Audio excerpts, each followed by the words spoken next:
On the morning of August 12, 2026, a woman failed to show up for breakfast.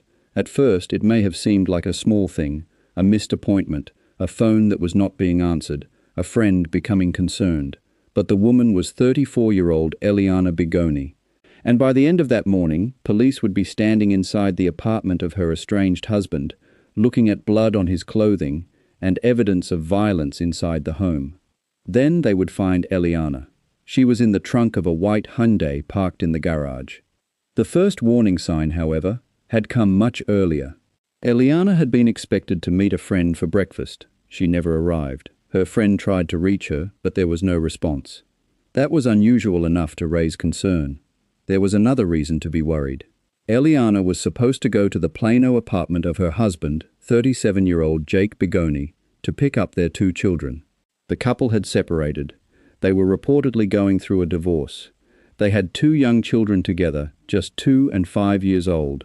So when Eliana failed to appear and could not be reached, her friend did not simply assume that she had changed her plans. A welfare check was requested. Police went to Jake's apartment. At that point, officers were still dealing with a missing person concern. They did not yet know that the visit would become a homicide investigation. When Jake opened the door, investigators noticed something immediately. According to the arrest affidavit reported by local media, he was wearing a shirt with what appeared to be a large bloodstain. Officers questioned him about it. Jake reportedly told them that the substance came from cleaning. That explanation did not end the matter. Police began looking more closely at the apartment. Inside, investigators reportedly found a significant amount of blood and blood spatter. The evidence suggested that a violent event had taken place inside the residence. But there was still a question that had not been answered. Where was Eliana? Investigators continued searching. Then they went into the garage. There, inside the trunk of a white Hyundai, police found Eliana's body. The welfare check had become a death investigation. According to police, Eliana had suffered major injuries to her head and face. The medical examiner had not publicly released her official cause of death at the time of the latest reports, meaning the precise medical circumstances remained part of the forensic investigation. But investigators already had another piece of information that would become important. Before officers arrived at the apartment, Jake had reportedly called his mother. According to the arrest documents and subsequent reporting, he allegedly told her that he had something to tell her. Eliana was dead. He reportedly described what had happened as a fight between himself and Eliana. His mother became concerned and contacted authorities. That phone call mattered because of its timing. Jake had allegedly told his mother that Eliana was dead before police arrived and discovered her body. The investigators were now trying to reconstruct what had happened before that call. When had Eliana arrived at the apartment? What happened after she arrived? And how had a confrontation between 2 people going through a divorce ended with Eliana dead and her body inside a vehicle? There was another fact that made the situation even more serious. The children were reportedly inside the apartment when the alleged killing occurred. They were 2 and 5 years old. Neither child was physically injured, but authorities have not publicly established exactly what the children may have seen or heard. That distinction matters. Investigators were not only trying to determine how Eliana died, they also had to establish what happened inside that apartment while 2 very young children were present. The relationship between Eliana and Jake was already under strain. They were separated.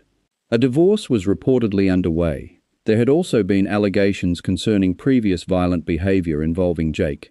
Those allegations have been referenced in reporting, but the precise circumstances and their relevance to Eliana's death still have to be established through the legal process. For investigators, the immediate evidence was more concrete. Blood inside the apartment. Blood reportedly visible on Jake's clothing. A body concealed inside a vehicle. And a phone call in which Jake allegedly told his mother that Eliana was dead. The sequence was becoming clearer, but the reason for it was not. The reported claim that the couple had been involved in a fight offered investigators one version of the final confrontation. It did not explain what started it. It did not establish exactly what happened during the encounter, and it did not answer why Eliana's body ended up inside the trunk. At first, Jake was arrested on a felony charge involving abuse of a corpse. That charge reflected investigators' belief that Eliana's body had been concealed or moved after her death. Later, prosecutors added a murder charge. Jake remained in custody without bond according to the latest reports. But the investigation was still at an early stage, and for those trying to understand what happened that morning, the most important questions were still unanswered. The missed breakfast had led a friend to ask police to check on Eliana. That decision had brought officers to Jake's apartment.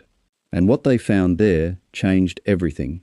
But before the investigation could establish why Eliana was killed, it first had to determine exactly what happened inside that apartment between the time she arrived and the moment Jake made that phone call. Cases like this can easily become reduced to a headline. The reason these details matter is that the timeline tells a different story. It shows how an ordinary welfare check became a homicide investigation within hours. And for anyone following the case, that timeline is worth understanding. If you're watching from somewhere around the world, it is always interesting to see where these stories reach people. A quick comment about where you're watching from is enough. And then the investigation continues. Because the police were now facing a case with a dead mother, an estranged husband, two very young children, and a scene that appeared to contain evidence of a violent confrontation. The question was no longer whether something had happened to Eliana. It was what happened in the moments before her death, and that was where the investigation was beginning. Once Eliana's body was discovered, the meaning of everything inside the apartment changed. What might have appeared to be an ordinary residence connected to a family going through a difficult separation was now a crime scene. Investigators had to preserve it. They had to document what they saw, and they had to determine which pieces of evidence belonged to the events surrounding Eliana's death. The blood became particularly important. According to the arrest affidavit reported by local media, officers found a significant amount of blood and blood spatter inside the apartment.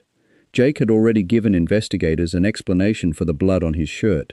He reportedly said it came from cleaning. But the discovery of Eliana's body created a much larger question. What exactly had been cleaned, and why? Investigators would have to compare the physical evidence inside the apartment with the injuries found on Eliana's body and with Jake's account of what had happened. That process is often critical in homicide investigations. A person's explanation can be tested against the physical evidence, the location of blood, the amount of blood, the pattern of blood, the location of a body, and the sequence suggested by all of those details. In this case, investigators were also dealing with something that happened before police arrived. Jake had reportedly called his mother. According to the arrest documents, he allegedly told her that Eliana was dead and described the incident as a fight. That statement did not necessarily answer how the death occurred. It raised another set of questions. What did Jake mean when he described it as a fight? Was that account consistent with the physical evidence? And what happened between the alleged confrontation and the moment Eliana's body was placed inside the Hyundai? Those questions would become part of the investigation. The location of the body was particularly significant. Eliana was not found in the apartment. She was found inside the trunk of a white Hyundai in the garage. That meant investigators had to consider what happened after the fatal incident. At some point, her body had been moved or concealed. The initial abuse of corpse charge reflected that aspect of the investigation, but the murder charge went further. It meant authorities were alleging that Jake was responsible for Eliana's death. That allegation would eventually have to be tested in court. At this stage, however, investigators were working with evidence collected from the apartment, the vehicle, the statements surrounding the case, and the circumstances of Eliana's disappearance. There was also the question of the children. They were inside the apartment. They were only 2 and 5 years old. Neither was physically injured. Authorities, however, had not publicly established exactly what they witnessed. That left an important part of the timeline unresolved. Investigators needed to understand what the children experienced during the period when Eliana was allegedly killed. Their presence also changed the nature of the case. This was not simply an investigation into the death of a woman during a marital separation. 2 children were reportedly inside the home during the events being investigated. Their safety became an immediate concern, and their accounts, if they were able to provide any meaningful information, could potentially become important to understanding the timeline. At the same time, investigators were examining the history of the relationship. Eliana and Jake were separated. The couple were reportedly moving toward divorce. That fact immediately drew attention because the end of a relationship can become an important part of a homicide investigation. But separation alone does not establish motive, and investigators still had not publicly provided a definitive explanation for why Eliana died. The reported argument between the couple was only the beginning of the question. What caused it? How long did it last? What happened inside the apartment? And at what point did the confrontation become fatal? Those details remained unclear. The investigation also had to separate established facts from allegations. Reports had referenced previous allegations of violent behavior involving Jake, but those allegations could not simply be treated as proof of what happened on August 12. They had to be examined on their own terms. The same was true of Jake's reported account of a fight. It was an allegation about the circumstances of the death. It was not a complete explanation, and it did not by itself establish legal responsibility. The physical evidence would matter, the forensic examination would matter, witness accounts would matter, and the timeline would matter. The medical examiner's findings were also still pending publicly. Police had reported major injuries to Eliana's head and face, but her official cause of death had not yet been released in the latest reports. That meant one of the most basic questions in the case remained medically unresolved in public. Exactly how had Eliana died? Until the forensic examination was complete, investigators could not publicly provide the full medical picture. And that distinction is important in a case where early reports can move faster than confirmed evidence. By this point, the investigation had moved beyond the apartment. Detectives had to reconstruct the events leading up to the welfare check. They needed to establish when Eliana arrived. They needed to determine what happened between her and Jake. They needed to understand how the children remained physically unharmed while their mother was allegedly killed. And they needed to establish what happened to Eliana afterward. The sequence was becoming a central issue. A friend expected Eliana for breakfast. Eliana did not arrive. A welfare check was requested. Police arrived at Jake's apartment. Jake reportedly answered the door wearing clothing with what appeared to be blood. Inside, investigators found blood and blood spatter. In the garage, they found Eliana's body in the trunk of a white Hyundai, and before police arrived, Jake had reportedly told his mother that Eliana was dead. Those facts formed the early framework of the case. But a framework is not the same as a complete explanation. There was still a missing section between the known events. Investigators had to fill in the moments that led to the death. And that was where motive became increasingly important. The couple were going through a divorce. But why did that particular morning end in violence? What had been said between them?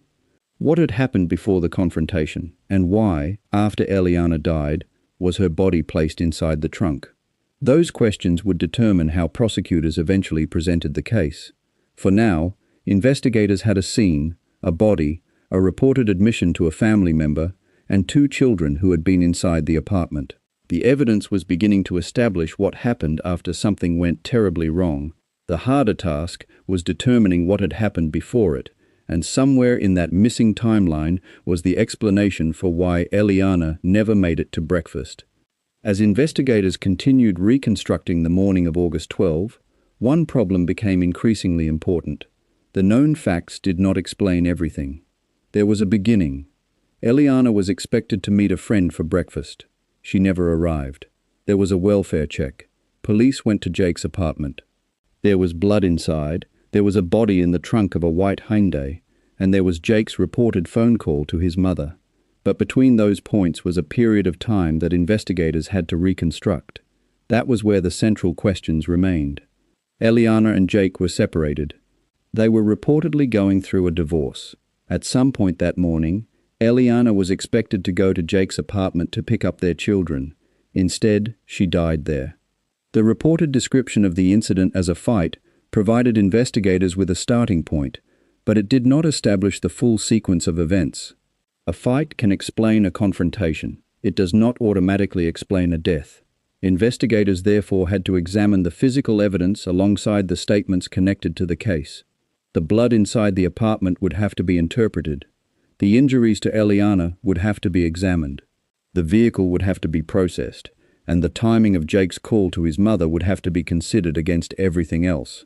That phone call was particularly significant because it reportedly happened before officers arrived. According to the arrest documents, Jake allegedly told his mother that Eliana was dead. His mother then contacted authorities. When police eventually arrived, they found evidence consistent with the report she had made. Eliana was dead, her body was in the trunk, and the apartment contained blood and blood spatter.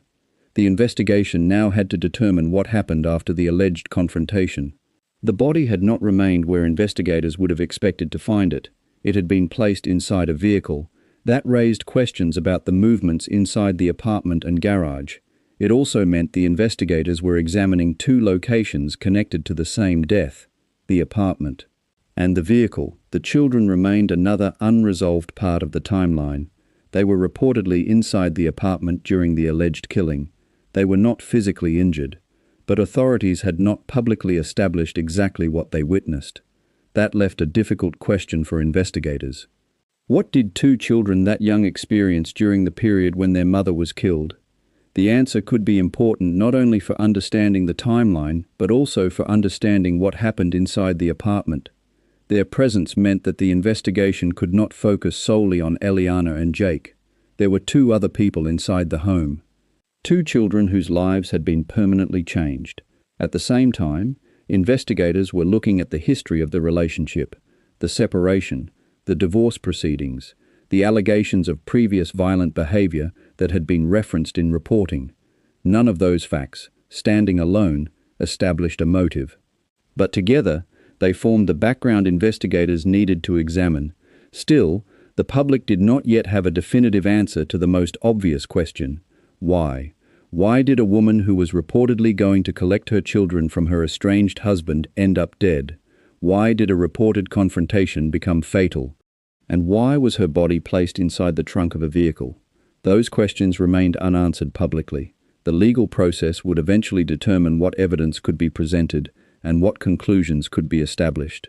For now, Jake faced a murder charge. He had not been convicted.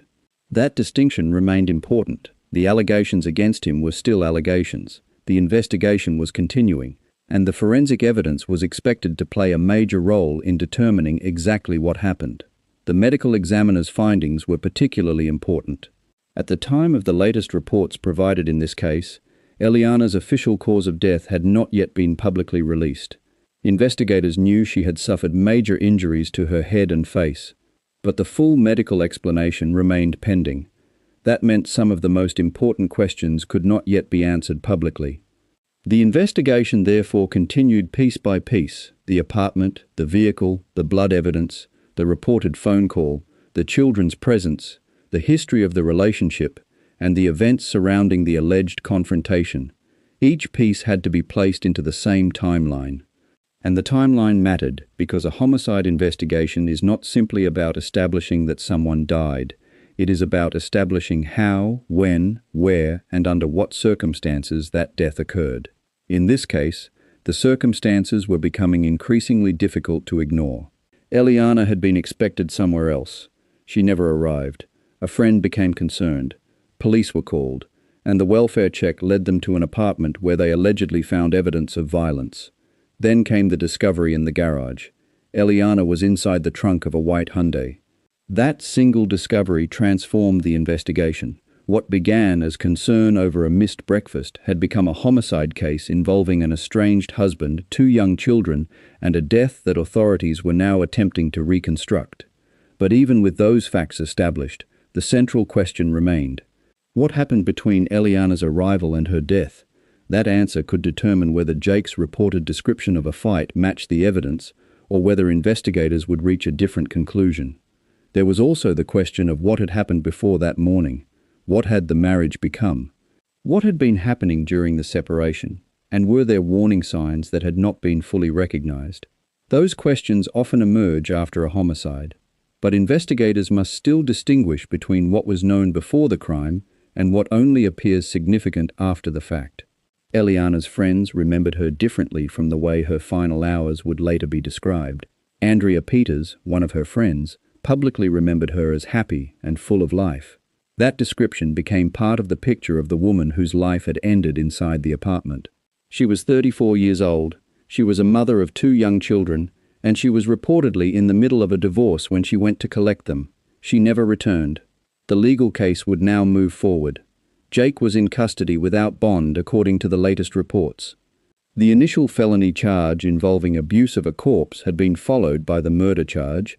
The investigation would continue to determine what the evidence could establish, and for Eliana's children, the consequences of that morning would extend far beyond the criminal case.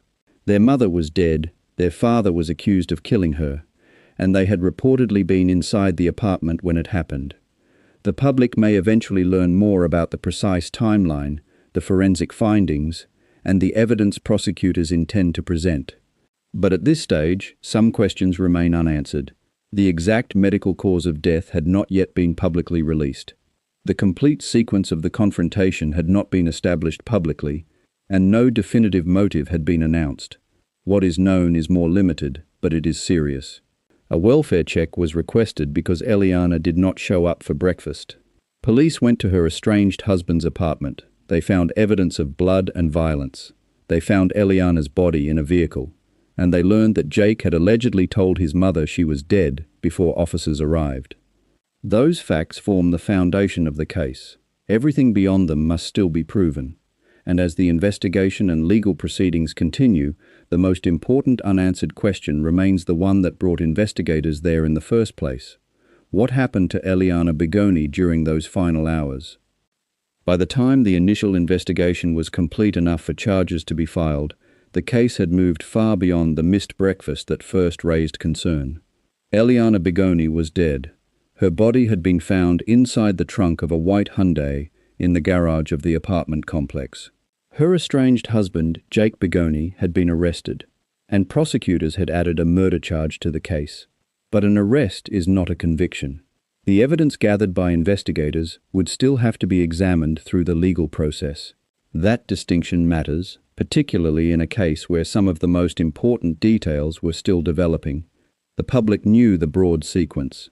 Eliana was expected to meet a friend for breakfast. She did not arrive. Her friend could not reach her and requested a welfare check. Police went to Jake's apartment. Jake reportedly answered the door wearing a shirt with what appeared to be a large blood stain. He reportedly said the substance came from cleaning. Investigators then found blood and blood spatter inside the apartment, and in the garage they found Eliana's body. That discovery changed the case immediately. Investigators were no longer trying to determine whether Eliana was safe.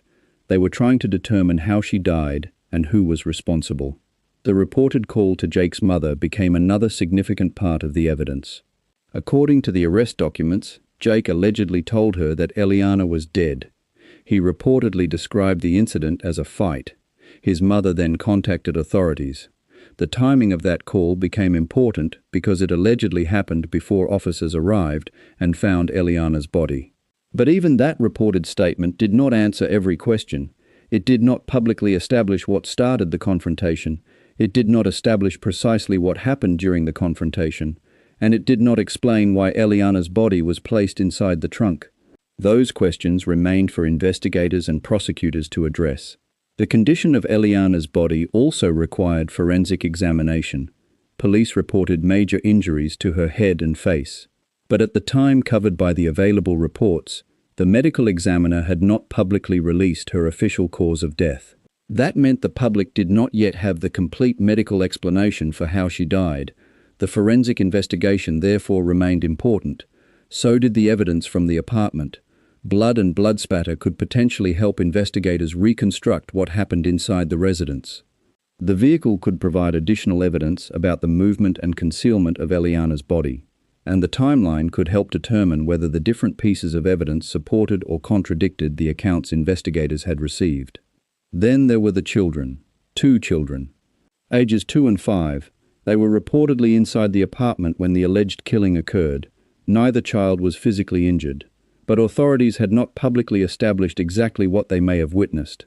That uncertainty is one of the most difficult unresolved aspects of the case. The children were reportedly there during the period when their mother died. Whatever they experienced that morning could remain relevant to the investigation. It also became part of the lasting consequences of the case. Their mother was gone.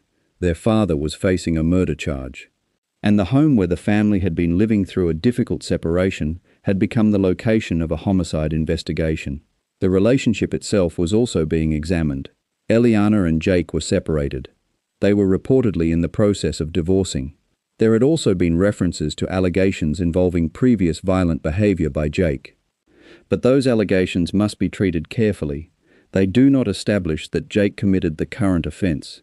They are part of the broader background being examined, while the murder charge itself must be proven through evidence in court. That is the line between an investigation and a conviction. Investigators can develop a theory, prosecutors can file charges, but the final determination of criminal responsibility belongs to the legal process. For now, the available evidence leaves several major questions open. What happened when Eliana arrived at the apartment? What caused the confrontation? How did she suffer the injuries that killed her? When was her body placed inside the Hyundai? Why was the body moved? What happened while the children were inside? And what, if anything, had been happening between Eliana and Jake before that morning? The answers may eventually emerge through forensic evidence, witness accounts, court filings, and testimony, but at this stage, a definitive motive had not been publicly established. The fact that a divorce was underway provides context. It does not by itself explain a killing. The reported description of a fight provides another piece of the story. It does not, by itself, establish exactly how the confrontation unfolded, and the blood found inside the apartment provides physical evidence. It still has to be interpreted in the context of the complete investigation. That is why the case cannot responsibly be reduced to a single explanation. There are facts that are known, there are allegations that have been made, and there are questions that remain unanswered. Eliana's friends have also tried to preserve a picture of her beyond the circumstances of her death. Andrea Peters publicly remembered her as happy and full of life. That description is important because homicide investigations can quickly reduce a victim to the final hours of their life. But Eliana's life did not begin with that morning. She was 34 years old. She was a mother. She had 2 young children. She had friends who knew her outside the marriage and outside the investigation. And according to the available account, she was simply expected to have breakfast with a friend before going to collect her children. She never made it. The fact that a missed breakfast triggered a welfare check is also significant. Had her friend not become concerned, police might not have arrived when they did. The welfare check brought officers directly to the apartment, and what they found there revealed that something far more serious had happened. The case therefore began with uncertainty. A woman was missing from an appointment. Then came concern, then a police visit, then the blood, then the vehicle, then the body, and finally the reported phone call that investigators say connected Jake to knowledge of Eliana's death before police discovered her. That sequence remains the foundation of the prosecution's case as the legal process moves forward. Jake Bigoni remains accused of murder. He has not been convicted. The allegations against him remain allegations unless they are established in court. For Eliana's family and friends, however, the legal distinction does not change the central fact. A 34-year-old mother is dead. 2 very young children have lost their mother. And a morning that was supposed to involve breakfast and picking up children instead ended with a homicide investigation. There is still no publicly established answer to the question that sits at the center of everything. Why did it happen? Until investigators and prosecutors can establish that through evidence, that question remains open. What can be established is the sequence that brought police to the apartment. A missed breakfast, a concerned friend, a welfare check, blood, a body hidden inside a vehicle, and an alleged admission made before officers arrived. Those facts transformed an ordinary morning into a criminal investigation. The rest of the story will have to be determined by the evidence and, ultimately, by the courts. And that is where the case stands. A murder charge, an ongoing legal process, unanswered questions about motive and timeline, and 2 children left behind after their mother's life ended inside the home where they were supposed to be safe.